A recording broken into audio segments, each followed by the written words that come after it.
Good evening সবাইকে। আজ সপ্তমীর সন্ধ্যাবেলায় আমি আর আমার বর দুজনেই সেজে গুজে বেরিয়ে পড়লাম। আজকেও ঠিক করেছি আমাদের এলাকার পুজোগুলো দেখে নেব। দেখো রাস্তায় কি সুন্দর আলোর চাঁদোয়া দিয়ে সাজিয়েছে। এটা আমাদের পাড়ারই ক্লাব, সোদপুর ক্লাব। কি সুন্দর হয়েছে দেখো ঠাকুরটা, একদম তাকিয়ে থাকার মতো। আসলে পাড়ার পুজোর প্রতি আবেগটাই আলাদা।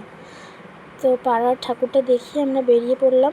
এটা আমাদের পাশের পাড়া এইচবি টাউনের পুজো। এখানে থিমটা করেছিল পুতুল নাচের থিম। প্যান্ডেলটা দেখে বাচ্চারা খুব আনন্দ করছিল। পুতুল যেন তো কয়েকটা বাচ্চা খুলেও নিয়ে চলে গেছে। বারবার অ্যানাউন্সমেন্ট করছে আপনারা কেউ পুতুল নিয়ে যাবেন না। এত সুন্দর সুন্দর রাজস্থানী পুতুল দিয়ে ডেকোরেট করেছিল, একদম লাইভ পুতুল নাচ দেখাচ্ছিল। মা দুর্গা দেখলে প্যান্ডেলের মধ্যে যেই মূর্তিটা রয়েছে সেটিও পুতুল নাচের মধ্যে হাত নাড়ছে। বেশ কিছু পুতুল ডেকোরেট করা, বেশ কিছু পুতুল আবার লাইভ পুতুল নাচও হচ্ছিল। দারুণ হয়েছিল মোট কথা ডেকোরেশনটা। তো এই প্যান্ডেলটা দেখে আমরা বেরিয়ে পড়লাম। দুটো ঠাকুর দেখার পর এত গরম লেগেছে, মানে ঘেমে নিয়ে জাস্ট এক্সস্টেড। তারপর আমরা হেঁটে হেঁটে বেরোচ্ছি। বেরিয়ে এই বেশি দূর না, কাছেই ঠিক করলাম যে একটা রেস্টুরেন্টে যাব, বিকজ এত গরম লেগেছে, একটু ঠান্ডার দরকার। এসিতেও বসা যাবে আর একটু কিছু খাওয়াও যাবে।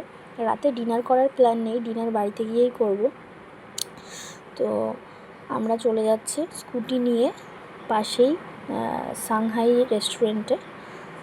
সাংহাইয়ের উদ্দেশ্যে যাচ্ছে। দেখো লাইটিংগুলো এত সুন্দর করেছে। তো আমার বর বললো একটু লাইটিংয়ের ভিডিও করবে না। তো আমরা চলে এলাম সাংহাইতে। সাংহাই আর সালতানাত দেখো উপর আর নিচে রয়েছে।